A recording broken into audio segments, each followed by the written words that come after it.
"Get her away from him!" the head guard roared, his hand dropping to the hilt of his silver-laced blade. In the center of the sprawling marble throne room, the Alpha King's 5-year-old son bared his fangs.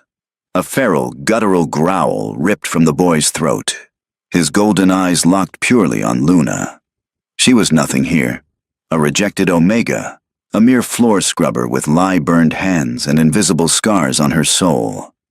Alpha King Cassian half rose from his obsidian throne, a command of absolute, crushing dominance dying on his lips. He watched, paralyzed by an impossible sight. Instead of scrambling backward, Luna didn't flinch. Slowly, deliberately, the Omega knelt on the cold, unforgiving stone. She lowered her head, exposing her vulnerable throat, and let him close the distance, his tiny, sharp teeth snapping just inches from her jugular. The collective gasp of the assembled nobility sucked the oxygen from the cavernous hall. High lords and ladies of the northern court froze in their velvet and furs, their eyes wide with a mixture of horror and morbid fascination. Leo, the sole heir to the most brutal and powerful pack in the hemisphere, was trapped in a terrifying half-shift. His small fingernails had extended into sharp dark talons, tearing at the knees of his silken trousers. His jaw was locked, trembling with a primal rage that a 5-year-old mind could not comprehend, let alone control. Luna remained perfectly still. Her knees ached against the polished marble, the dampness of her scrubbing rag seeping into the coarse wool of her servant's dress. She did not raise her eyes to the furious, trembling child, nor did she look past him to the towering figure of Alpha King Cassian, whose very presence radiated a suffocating aura of winter air and burning embers. "Pray," her instinct screamed at her. "Run!" But Luna was an Omega. Her core, battered and broken as it was by her past, was fundamentally woven with the threads of pacification and deep, resonant empathy. She recognized the scent rolling off the feral prince. It wasn't the scent of a predator preparing to kill. It was the sour, sharp stench of absolute terror. "Leo," Cassian's voice rumbled, a sound that vibrated the stained glass windows towering high above them. It was an alpha command, laced with a father's desperate plea. "Stand down, now!" The boy flinched at the heavy timbre of his father's voice, whimpering as his golden eyes darted wildly. The command was too heavy for his fractured mind. He lunged again, a desperate, cornered animal. "Guard!" a noblewoman shrieked. Luna moved then, not away, but forward. Ignoring the explicit rule never to touch the royal family, she raised her scarred, soap-chapped hands and gently caught the boy by his forearms. Her touch was lighter than a falling leaf. "Shh," Luna breathed, her voice a soft, melodic contrast to the harsh acoustics of the hall. "I know, little one. I know it's too loud. I know the dark is too heavy," Leo thrashed, his small claws digging into the sleeves of her dress, breaking the skin beneath. A sharp sting flared in her forearms, but Luna did not pull back. Instead, she leaned into the pain, subtly releasing her scent. She had kept it heavily suppressed, masked by harsh cleaning chemicals and ashes for 2 years, but now she let a fraction of it slip through her barriers. It was the scent of sun-warmed earth, dried lavender, and rain. A grounding, purely maternal Omega pheromone. The change was instantaneous. Leo's frantic thrashing slowed. The guttural growls hitched in his throat, dissolving into wet, jagged gasps. He pressed his face against the crook of her neck, his sharp teeth hovering right over her pulse point. He didn't bite. Instead, he opened his mouth and breathed her in, his small, rigid body suddenly going entirely limp against her chest. Silence fell over the room. It was thick, suffocating, and absolute.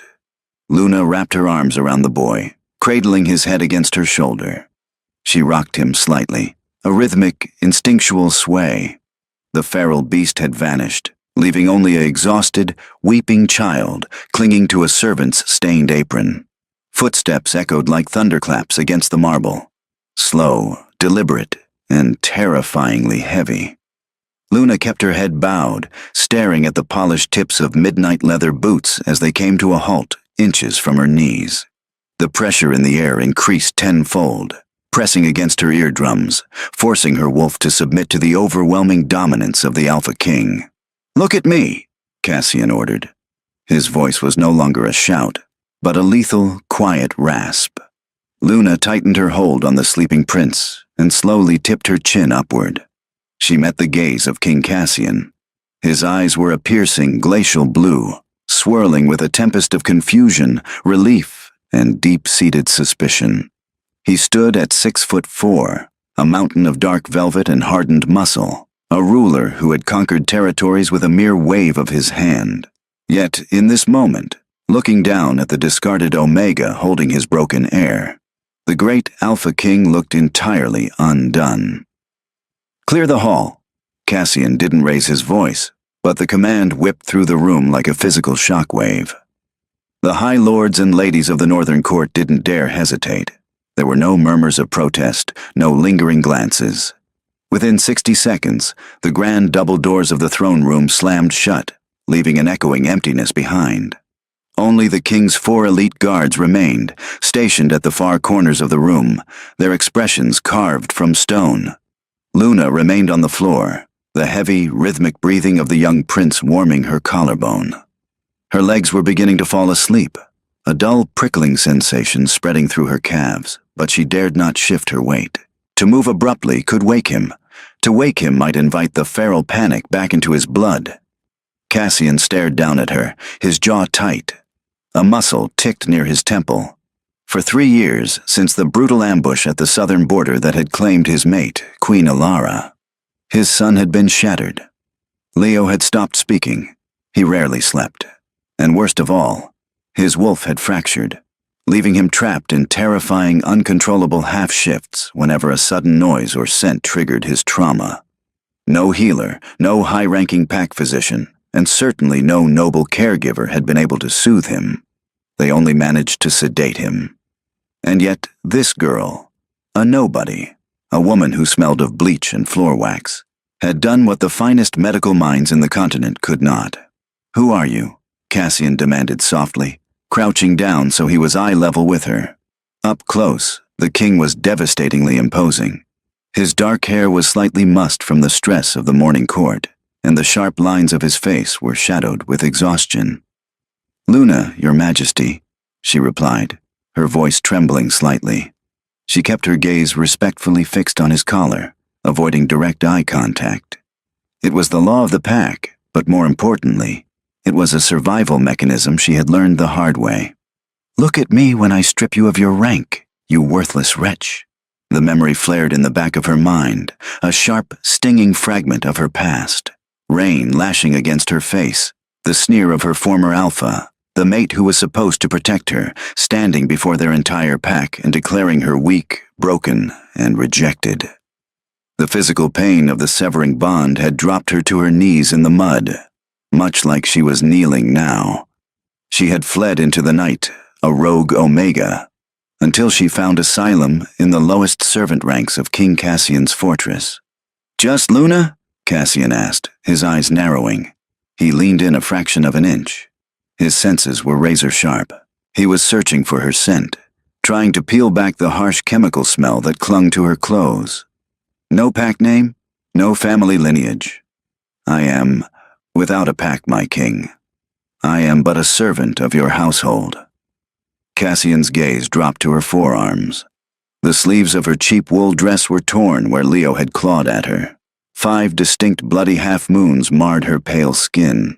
A low, involuntary rumble vibrated in Cassian's chest. It wasn't anger directed at her. It was the instinctual distress of an alpha seeing a pack member injured, compounded by the fact that his own blood had caused it. "He hurt you," Cassian stated, reaching out a large calloused hand. Luna flinched violently, pulling back just a millimeter before she caught herself. Cassian's hand froze in midair. He saw the pure, unadulterated panic flash in her eyes, the flinch of a woman who expected a blow, not assistance. The king's jaw set harder, his eyes darkening with a sudden, fierce protectiveness he couldn't quite explain. "I am fine, sire," Luna whispered quickly, her heart hammering against her ribs. "It is a scratch, nothing more." Cassian slowly lowered his hand, his gaze never leaving her face. "Give him to me. He might wake. Give my son to me, Omega." It wasn't a request this time. Carefully, agonizingly slow, Luna untangled Leo's small, gripping fingers from her dress. She shifted the boy's weight into his father's waiting arms. As Cassian took his son, his knuckles brushed against the soft, unblemished skin of Luna's inner wrist. A jolt of electricity, sharp and breathtaking, snapped between them. Cassian inhaled sharply, his head snapping up. Luna gasped, yanking her hand back as if she had been burned. For one split second beneath the lie in the dirt, Cassian caught it. The ghost of a scent. Lavender. Sun-warmed earth. Rain. It hit his wolf like a battering ram, a sensation so profoundly intoxicating and perfect that his vision edged with gold. Before he could speak, before he could question the sudden, roaring demand of his inner beast, Luna scrambled to her feet, bowing so low she nearly folded in half. "If you will excuse me, my king, I must return to the kitchens. The floor is left unfinished." Cassian stood, adjusting Leo against his broad shoulder.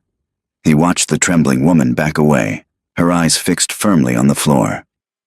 "You are excused, Luna," Cassian said, his voice dangerously smooth. "For now." By nightfall, the fortress of the Northern Pack was a maze of shifting shadows and whispered rumors.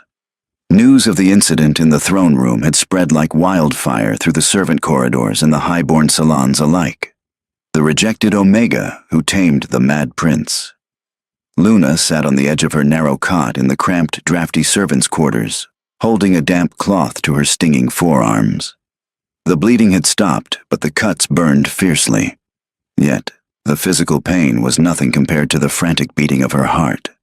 He felt it. I know he did. That spark when their skin brushed.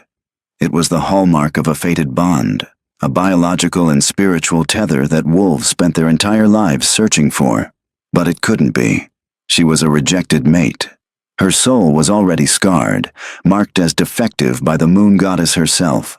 And Cassian was the Alpha King, a man whose bloodline required a powerful, high-ranking Luna of noble birth, not a shattered Omega who scrubbed his floors.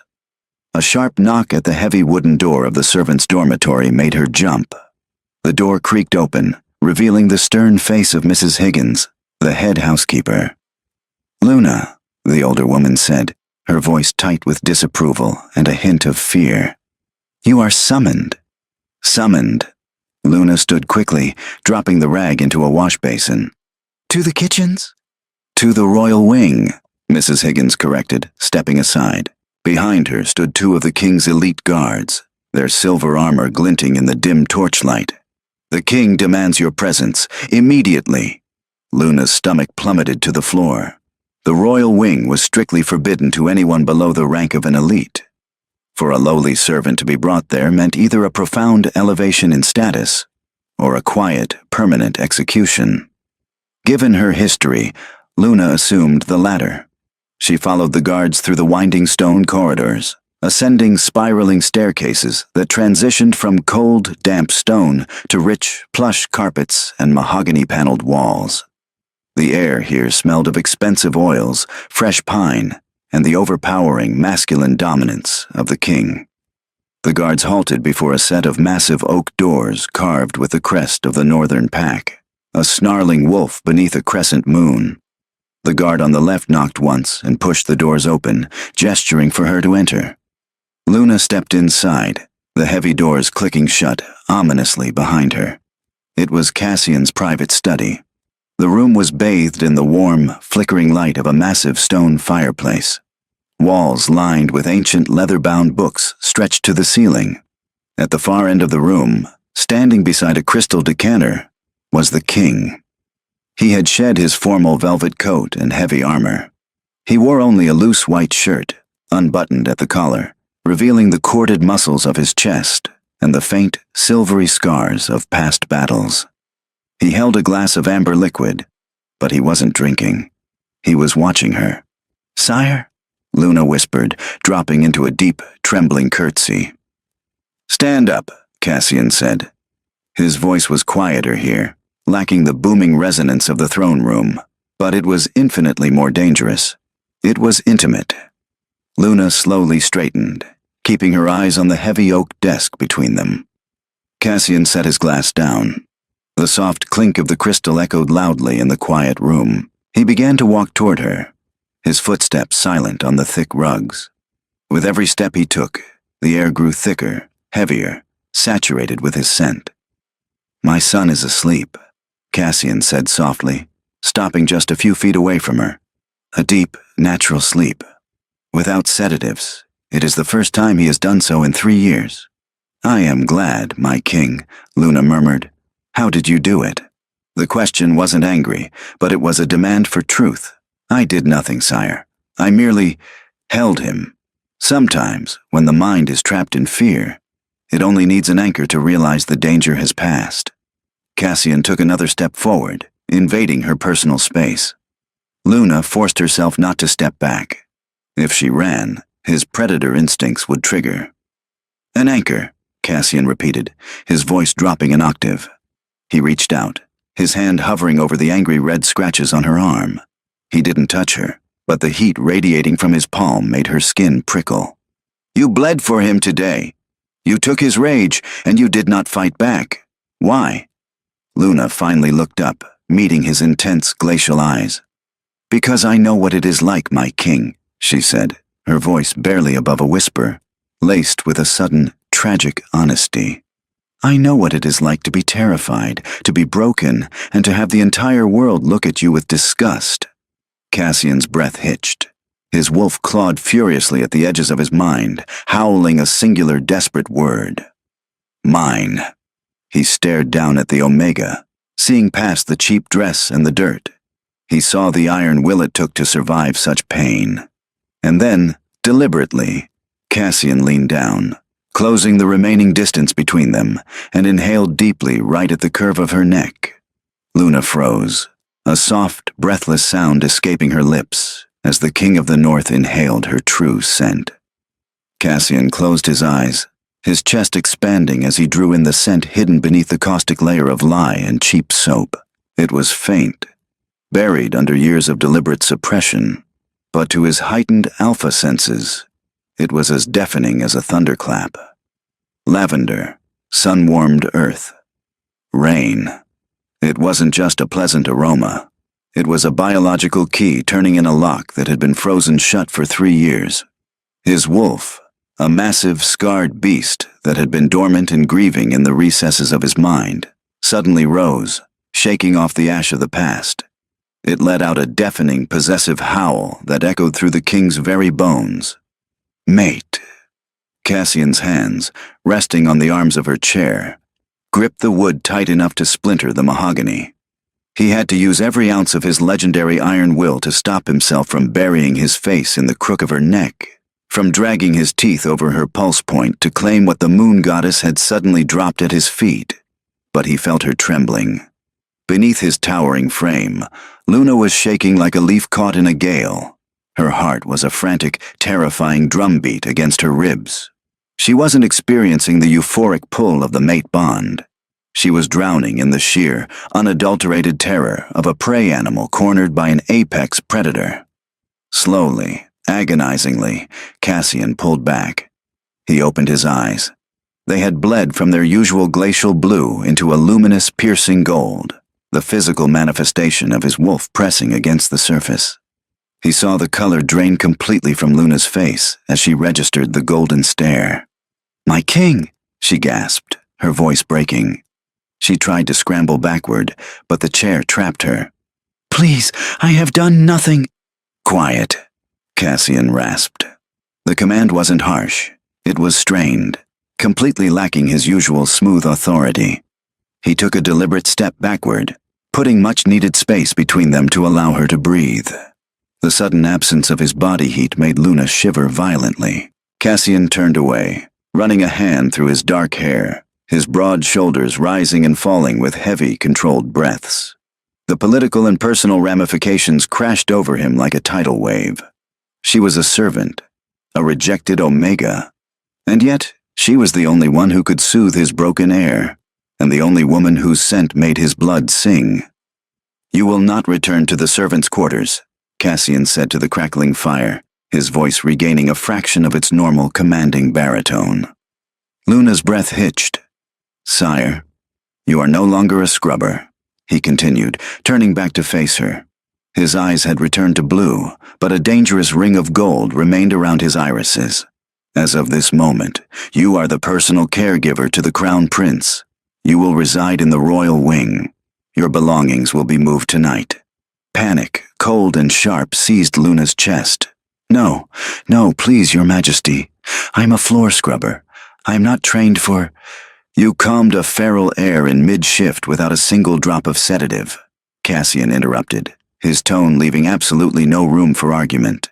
"My top physicians have failed to do that for 3 years. You will stay near him. You will protect his peace." He paused, his gaze dropping to the faint, jagged scar peeking out from the collar of her worn dress, a physical marker of a severed mate bond. His jaw clenched so hard a muscle feathered near his ear. "And you will be protected here. No one will lay a hand on you. That is my word." Luna swallowed hard, the metallic taste of fear coating her tongue. She didn't want protection. Protection meant visibility, and visibility was how she had been broken in the first place. But one does not refuse the Alpha King. To defy him was to invite death. "Yes, my king," she whispered, bowing her head in total submission. Cassian watched her, the absolute surrender in her posture twisting something deep in his gut. He didn't want her fear. But for now, as he untangled the mystery of the broken Omega the goddess had tethered to his soul, her obedience would have to suffice. "Guards!" Cassian called out, his voice returning to its normal, booming volume. The oak doors swung open instantly. "Escort Luna to the guest chambers adjacent to the prince's suite. Ensure she has whatever she requires." As Luna was led away, her small frame swallowed by the massive, silver-armored guards, Cassian picked up his crystal glass. He stared into the amber liquid, the scent of lavender and rain still burning in his lungs. The game had changed, and the King of the North was preparing for war. The guest chambers were a cruel mockery of Luna's reality. She stood in the center of the room, her scuffed, soap-stained shoes sinking into a cream-colored rug that cost more than her life. A massive, 4-poster bed draped in silks and heavy furs dominated the space. A roaring fire crackled in a hearth carved from pale marble, casting a warm, golden glow over the mahogany furniture.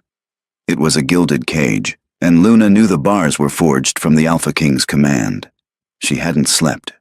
How could she? Every time she closed her eyes, she felt the terrifying, electric heat of Cassian's body, the ghost of his breath against her neck, and the impossible, undeniable spark that had flared between them. A trick of the mind, she told herself firmly, wrapping her thin arms around her chest as she stood by the frost-covered window. He was checking my neck for a pack mark. Nothing more. Her fingers drifted to the hollow of her collarbone, tracing the raised, jagged scar hidden beneath the wool. It throbbed with a phantom ache. "You are barren of spirit and weak of blood." The voice of Alpha Tauren, her former mate, echoed in her mind. A venomous whisper from the past. "I need a Luna who can lead, not a pathetic Omega who cowers at shadows. I, Alpha Tauren of the Crescent Ridge, formally reject you, Luna. May the goddess have mercy on your useless soul." She remembered the agonizing tear of the bond snapping, the feeling of her very essence being ripped in two. She had bled out in the rain, surrounded by the sneers of her former pack. She had survived only by burying her wolf so deep inside herself that she became practically scentless, an invisible ghost scrubbing the floors of the northern fortress. A soft, hesitant knock at the adjoining door pulled her from the suffocating memory. Luna quickly wiped a stray tear from her cheek and crossed the room. She opened the door to find Prince Leo standing in the threshold. He looked entirely different from the feral, terrifying creature in the throne room. He wore soft cotton sleepwear, his dark hair, so much like his father's, tousled from sleep. He clutched a worn, stuffed wolf pup by the ear. His large golden eyes stared up at her, wide and cautious.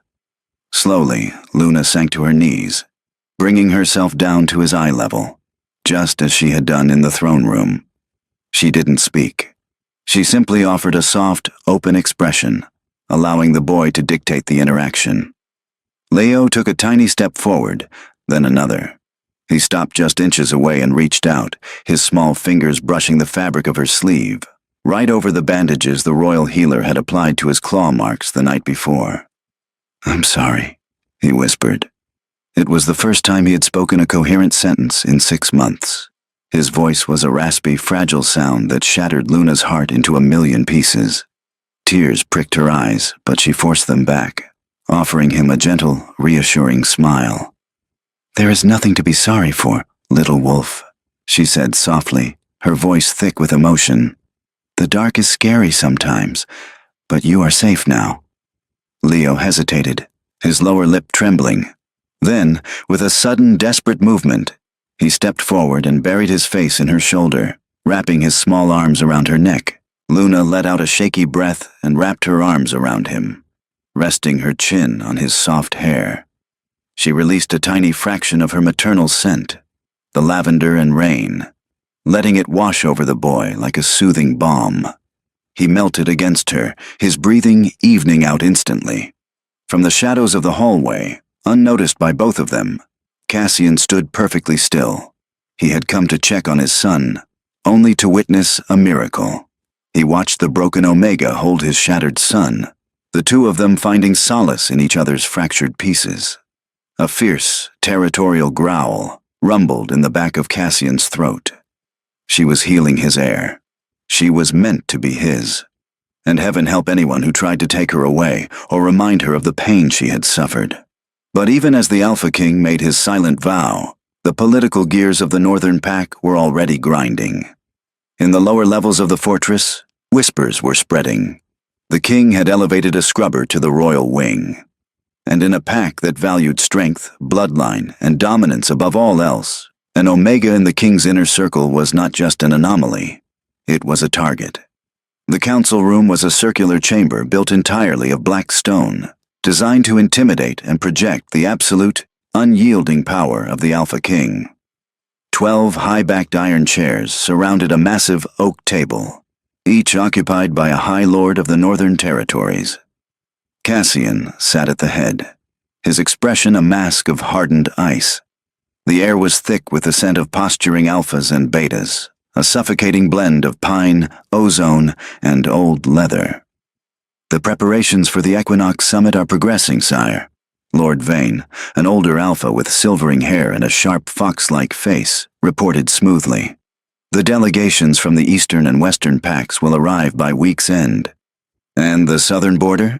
Cassian asked, his voice low and dangerous, a constant reminder of the territory where his late queen had been ambushed. "Quiet, sire," General Kale replied from his left. "But there is a matter of internal optics regarding the summit that the council wishes to address." Cassian's eyes narrowed.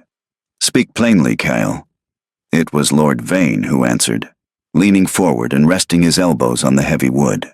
"It concerns the Crown Prince, Your Majesty. Rumors have reached the lower courts that a new caregiver has been assigned to His Royal Highness." Vane's lip curled slightly on the word caregiver. "A servant, an Omega with no pack lineage and, from what my spies tell me, the scent of a rejected mate." The temperature in the room plummeted. The silence was instantaneous and absolute. Several lords shifted uncomfortably, recognizing the lethal shift in the king's aura. "You have spies observing my son's chambers, Vane." Cassian's voice was barely a whisper, yet it cut through the room like a serrated blade. He leaned forward, the dark oak table groaning under the sudden, terrifying pressure of his grip. Vane swallowed hard, realizing his misstep, but he pressed on, bolstered by his own arrogance. "It is for the good of the pack, sire. The Eastern King brings his eligible daughter to the summit. He expects to negotiate a mating contract with you. If he sees your heir being coddled by a broken, lowest caste Omega..." Crack. The sound of the solid oak table splintering beneath Cassian's hands echoed like a gunshot. The king didn't stand, but his alpha aura exploded outward.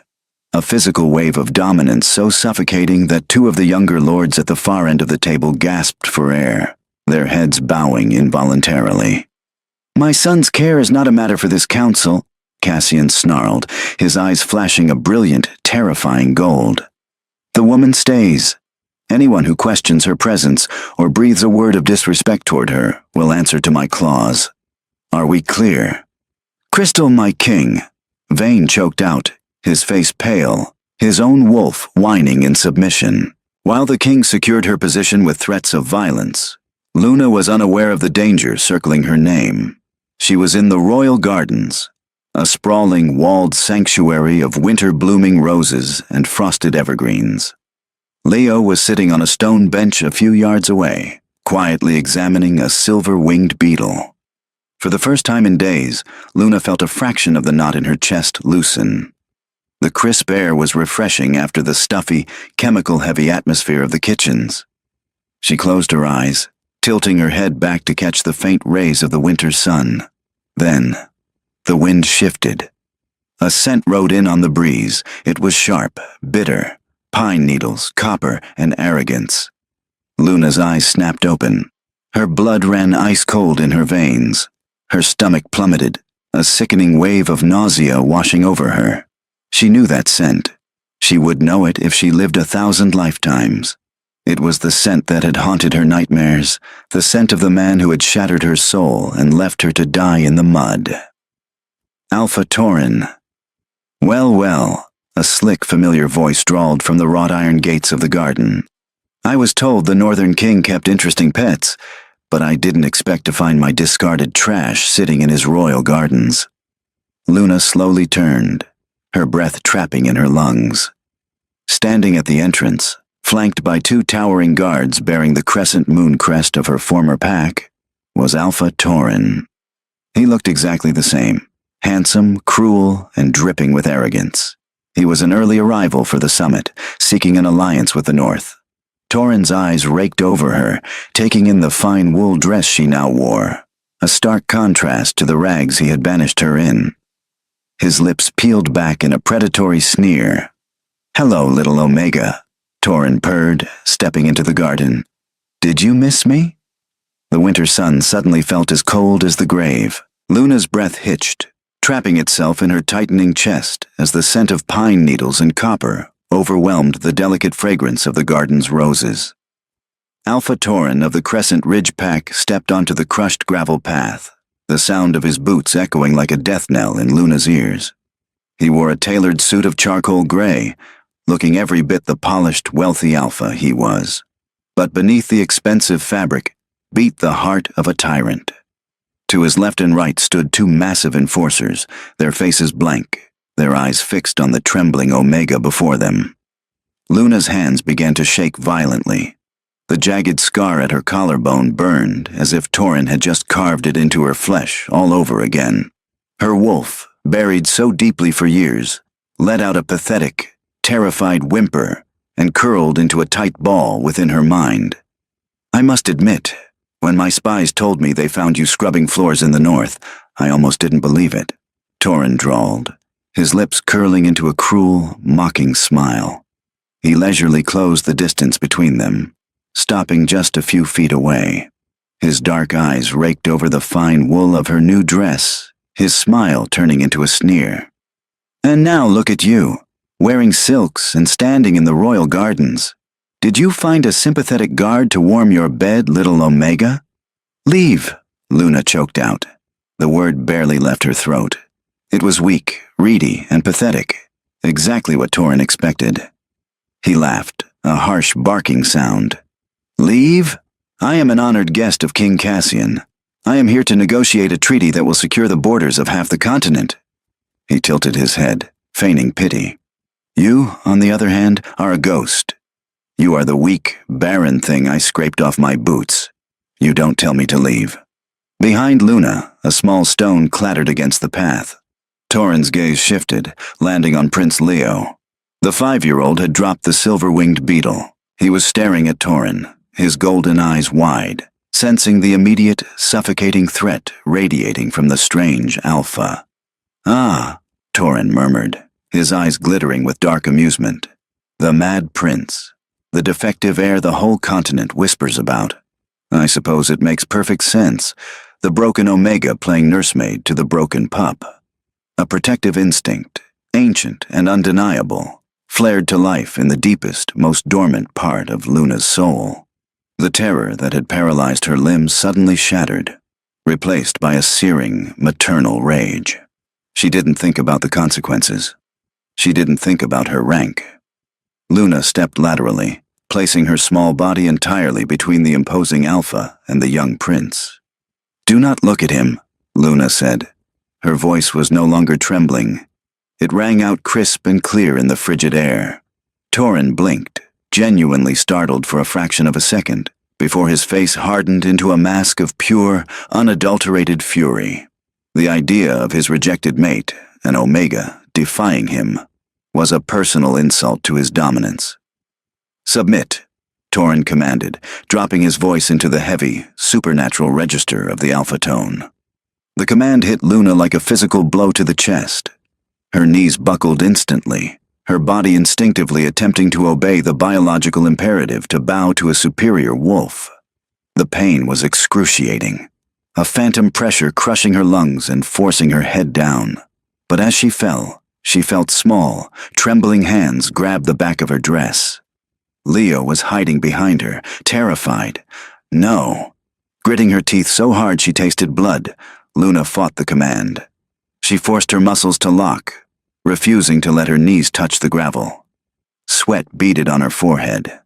The pain of resisting an Alpha command was meant to be fatal to an Omega, but the protective fire in her veins burned hotter than her fear. "I said submit, you worthless!" Torin snarled, taking a furious step forward, raising his hand to strike her down. He never finished the sentence. The air in the garden didn't just grow cold, it froze. The ambient sounds of the fortress, the distant calls of guards, the rustling of the winter trees, vanished entirely. A suffocating, terrifying pressure descended upon the garden, heavy enough to crack stone. "Touch her!" a voice rumbled from the arched entryway of the garden. It was a sound that didn't just vibrate in the air, it vibrated in the marrow of their bones. "Touch her, Torin, and I will paint these white roses with your blood." Cassian stood at the gate. He was not walking.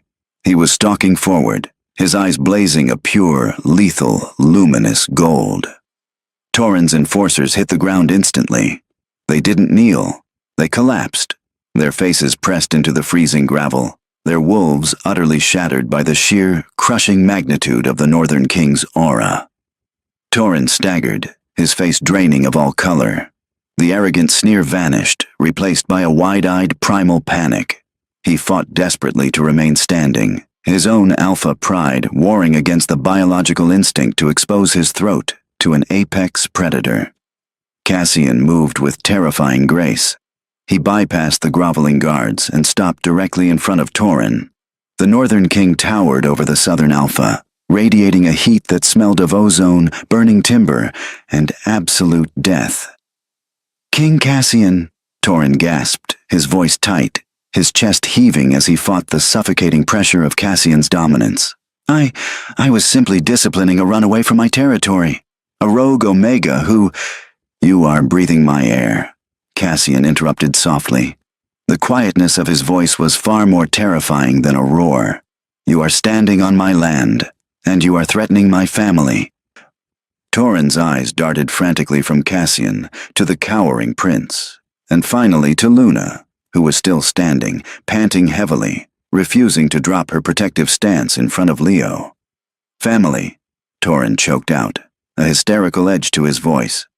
"Sire, with respect, she is discarded trash.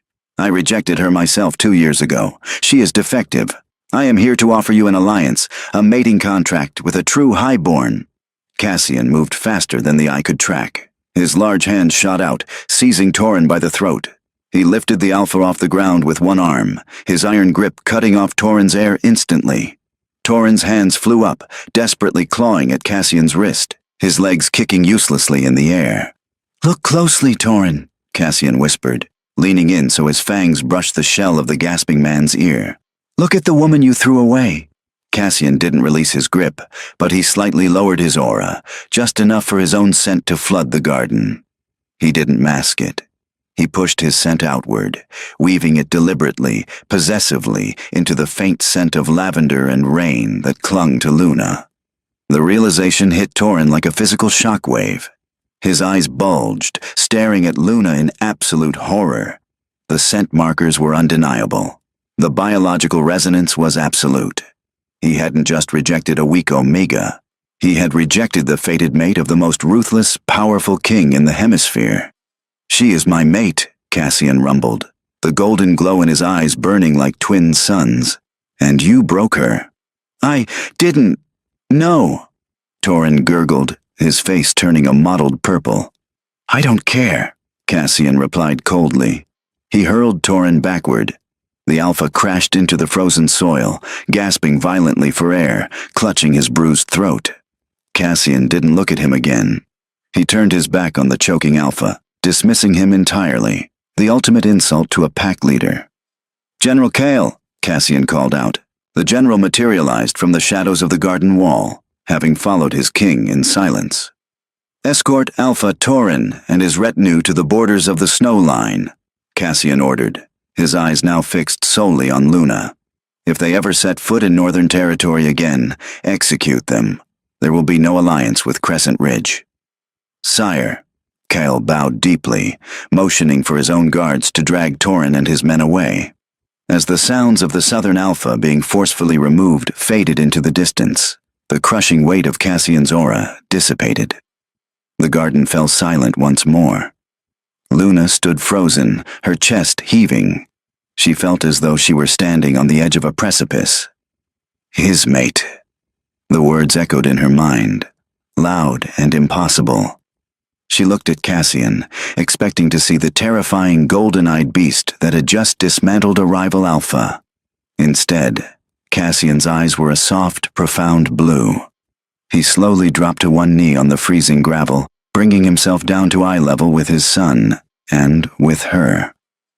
"Leo," Cassian said gently, holding out his hand. The boy peeked around Luna's skirt, his golden eyes wide. He looked at his father, then up at Luna. Slowly, Leo stepped out from behind her and walked into his father's open arms. Cassian pulled the boy into a tight embrace, burying his face in his son's dark hair, breathing in the scent of his child, who was, for the first time, calm and unbroken.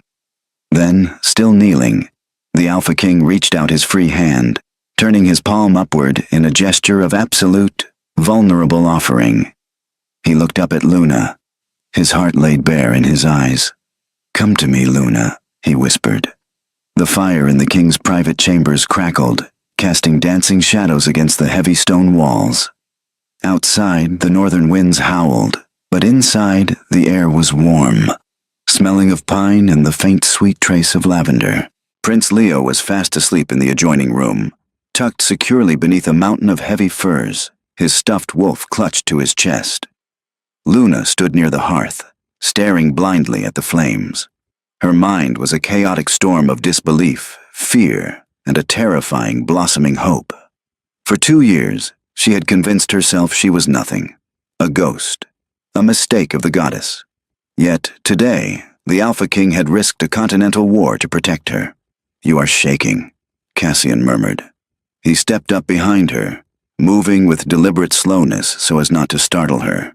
He didn't touch her, but his massive frame blocked the draft from the window, wrapping her in his radiant heat. He said I was defective," Luna whispered, the words tearing their way out of her throat. Tears finally spilled over her lashes, hot and stinging against her pale cheeks. "He stood in front of the whole pack and said my wolf was weak, that I was barren of spirit. When the bond snapped, it felt like dying, sire. It felt like my soul was ripped to shreds. I don't know how to be a Luna. I only know how to hide." Cassian closed the distance. Gently, reverently, he placed his large hands on her shoulders. He felt the tension corded in her muscles, the deep-seated expectation of a blow. "Look at me," he commanded softly. Luna slowly turned around. She kept her chin tucked, her eyes fixed on his collarbone. Cassian lifted his hand, his calloused thumb gently catching her chin, forcing her to tilt her head up until her tear-filled eyes met his. Torin is a fool who couldn't recognize strength if it shattered his jaw, Cassian said, his voice a low, vibrating hum that sent shivers down her spine. A weak wolf would have died from a rejected bond. You survived. A weak Omega would have submitted in the garden today. You stood your ground against an Alpha to protect a child that wasn't even yours. Cassian's hand slid down her neck, his thumb resting gently against the jagged, raised scar at her collarbone. Luna flinched, but Cassian didn't pull away. He simply stroked the scarred tissue, his touch impossibly tender. "This is not a mark of defectiveness, Luna," he whispered, his eyes blazing with absolute certainty and devotion. "It is a battle scar. It proves you survived the worst this world has to offer, and you still retained your heart. You are the strongest wolf in my territory." Luna let out a ragged sob, her hands coming up to grip his wrists. The final, icy walls around her heart began to crack, melting under the sheer, unyielding warmth of his belief in her. "I am broken," she wept. "Then we will be broken together," Cassian replied fiercely. He stepped into her space, wrapping his massive arms around her, pulling her flush against his chest. "My son is fractured. I have spent 3 years grieving a ghost. We are a family of shattered pieces, my beautiful Luna. But together, we will make a mosaic that outshines the stars." He rested his chin on the top of her head, finally allowing himself to fully inhale her scent.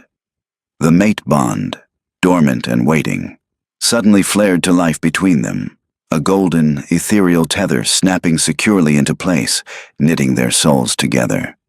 It didn't burn like her first bond. It felt like coming home. It felt like peace. Luna closed her eyes, burying her face against his chest, listening to the steady, powerful rhythm of the Alpha King's heart. For the first time in her life, the rejected Omega stopped running. She let the silence fall, and within it, she finally found her roar. The grand doors of the throne room swung open, not for a servant to scrub the floors, but for the true Queen of the North. Luna walked beside King Cassian, her head held high, wearing the midnight blue velvet of her station, the jagged scar at her collarbone exposed as a badge of honor. Between them walked Prince Leo, his small hands gripping theirs securely, his golden eyes bright and entirely devoid of fear. As the high lords and ladies bowed deeply to their king and his fated, unbroken mate, Luna squeezed Cassian's hand, knowing the shadows of her past could never touch her again. If you enjoyed this dramatic tale of healing, strength, and fated love, please consider leaving a like, sharing the story with your fellow readers, and subscribing for more cinematic shifter romances.